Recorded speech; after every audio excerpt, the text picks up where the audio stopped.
पहले तो आपका ये सवाल ही गलत है, गढ़ नहीं है अब।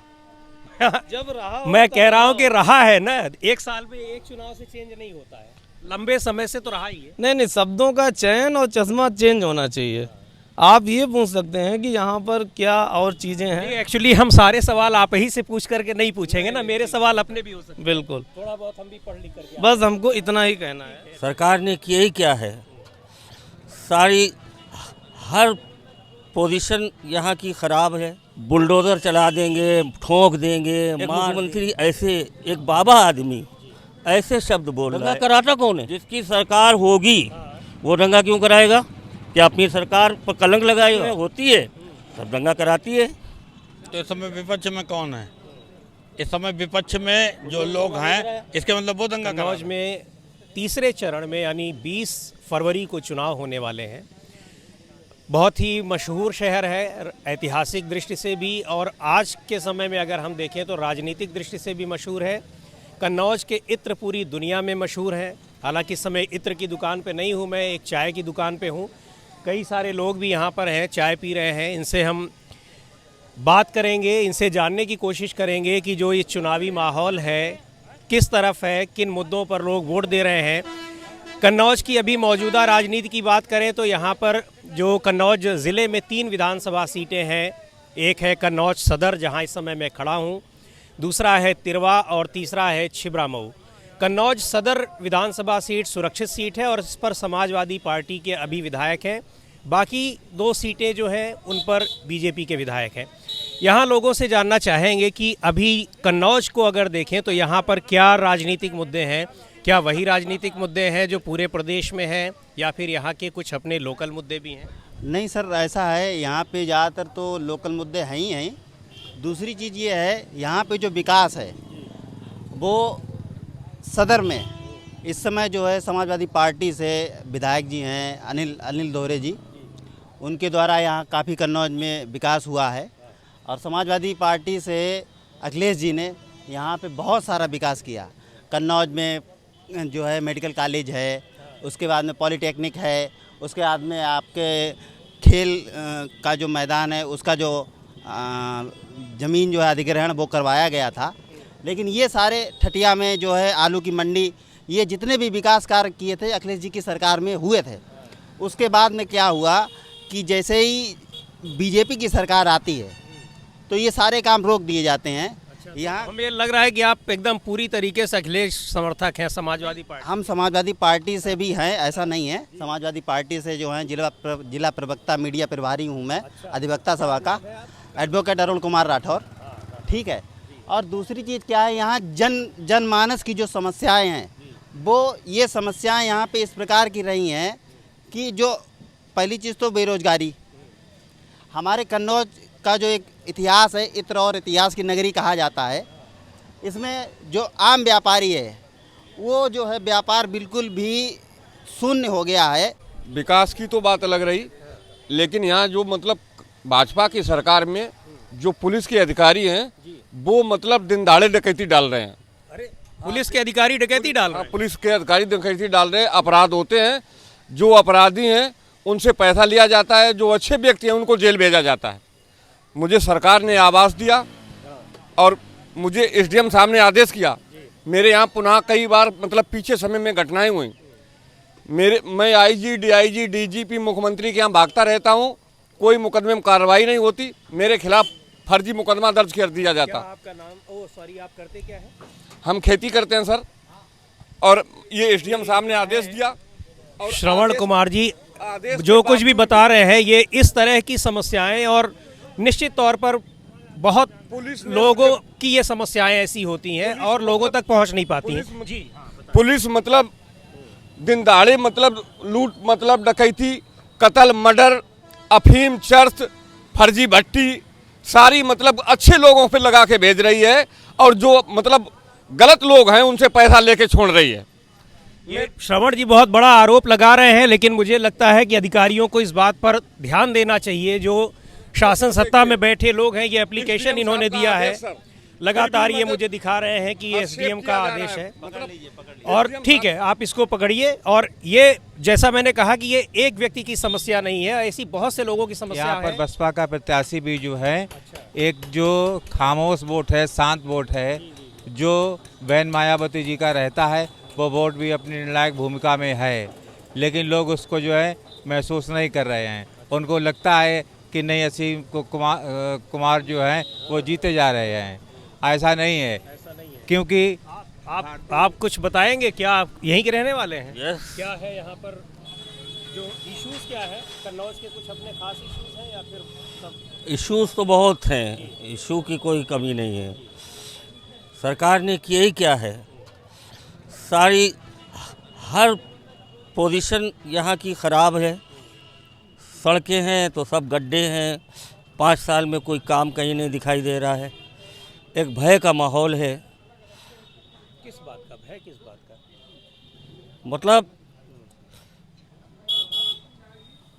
बुलडोज़र चला देंगे, ठोक देंगे, मार देंगे, तो ये क्या, एक मुख्यमंत्री एक संवैधानिक पद के ऊपर बैठकर ऐसे शब्द इससे पहले 70-75 साल में कभी नहीं सुने गए।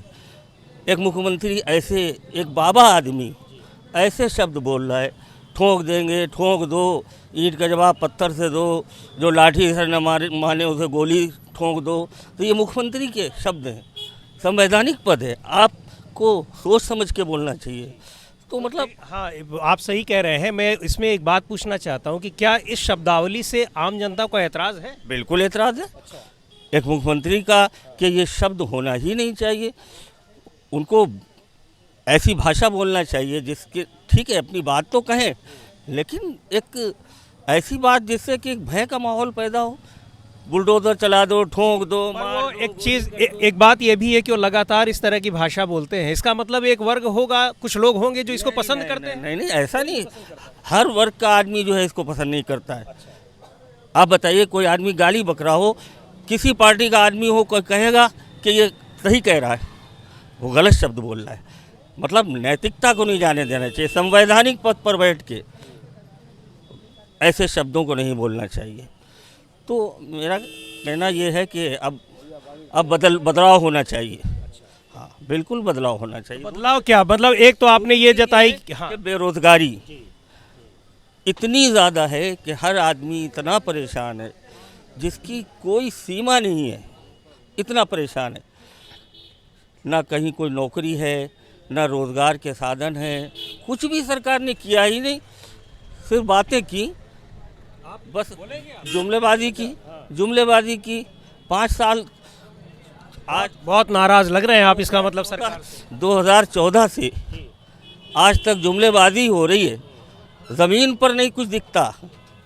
और 2 बातें सोच ली, एक तो भेदभाव पैदा करो, हिंदू मुस्लिम भाइयों में भेदभाव पैदा करो, डिवाइड एंड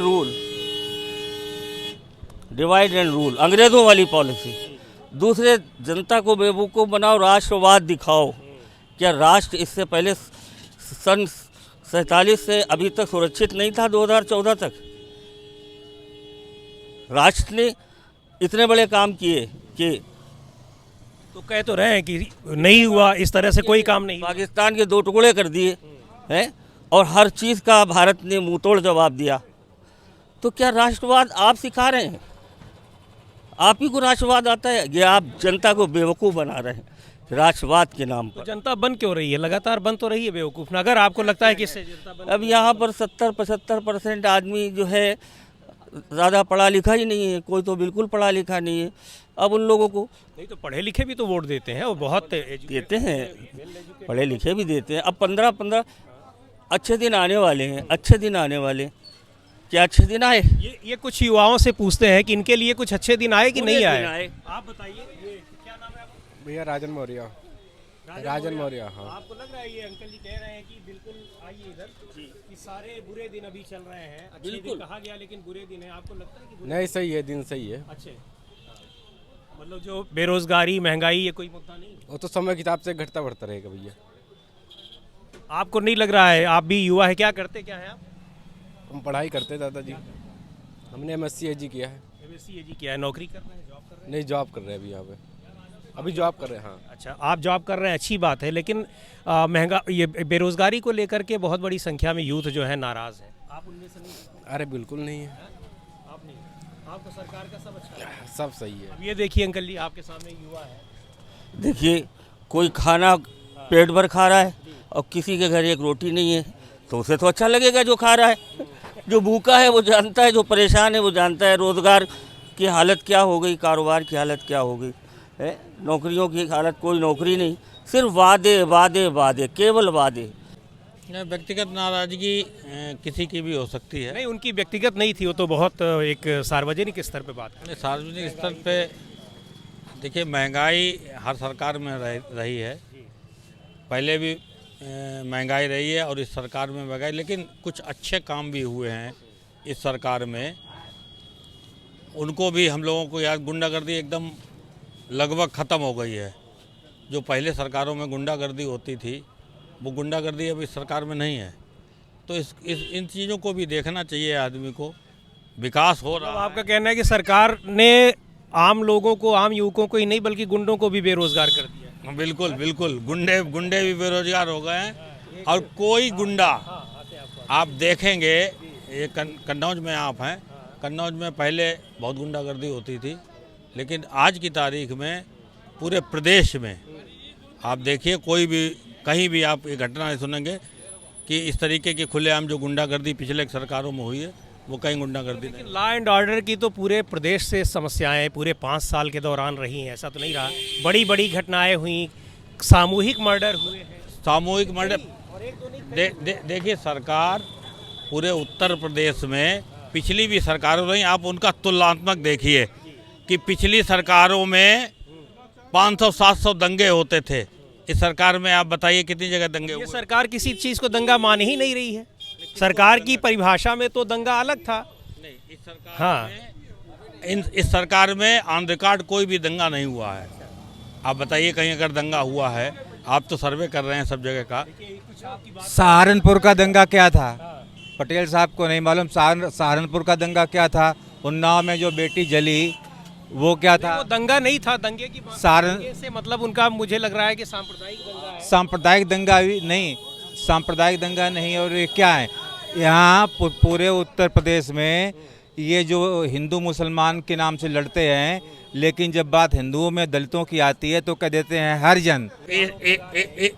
इस सरकार में भी अगर ऐसा होता तो दलित। सेकंड, आप भाई साहब बड़ी देर से मुस्कुरा रहे हैं, अगर आप कुछ बोलना चाहें तो प्लीज आइए। मुझे देखिए, कि आप कुछ बताना चाह रहे हैं। इस सरकार में भी अच्छा, ये आपके प्रतिनिधि यही हैं? इतना बड़ा अपराधी जिसने 8 किसानों को अपनी गाड़ी से कुचल के मार दिया, उसका 2.5-3 महीने के अंदर जमानत हो गई हाई कोर्ट से।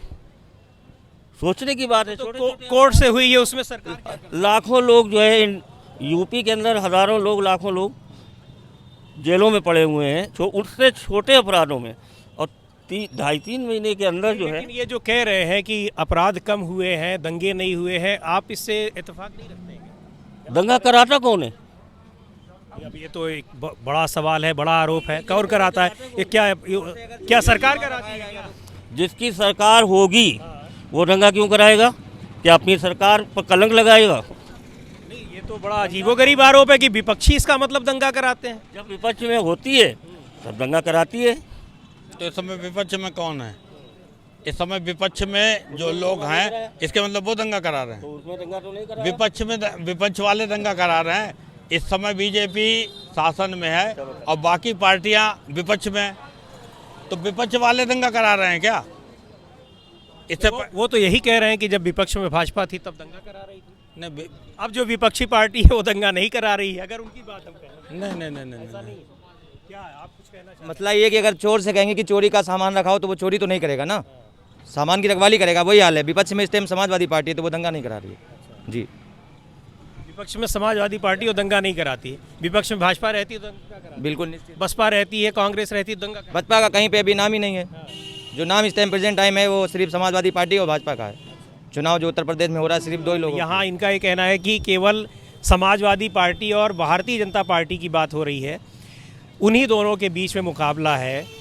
तमाम स्थानीय मुद्दे तो हैं ही, लेकिन मुझे लग रहा है कि जो पूरे प्रदेश में जो मुद्दे चल रहे हैं, जिनके आधार पर वोटिंग होनी है और जगहों पे भी हो रही है, वो मुद्दे कन्नौज शहर में भी, कन्नौज की जो 3 विधानसभा सीटें हैं वहाँ भी वही मुद्दे हावी हैं।